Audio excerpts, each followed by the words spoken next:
Now, let's understand some of the basic forging operations. First being upsetting. When a piece of stock is worked in such a way that its length is shortened and either or both its thickness and width is increased, the piece is said to be upset and the operation is known as upsetting. Next we have heading. When the upsetting operation is done in such a way that the section of the stock is increased only on one end of the stock, the operation is called heading. Next we have fullering. Fullering is the operation of reducing the stock between the two ends of the stock at the central place so as to increase its length.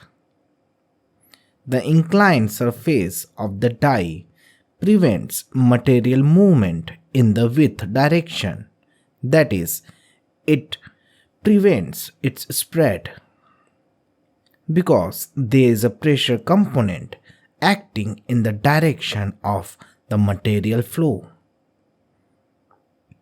Then we have edging. The function of edging or rolling operation is to distribute the metal longitudinally by moving metal from the portion of the stock where it is in access to the portion which is deficient in metal.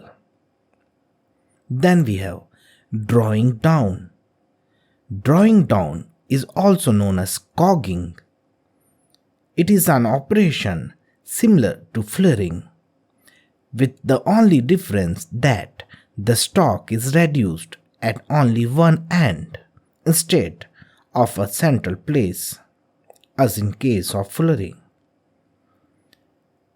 And then we have some miscellaneous operations of forging like bending, flattening, blocking, cut off, piercing, punching, and coining.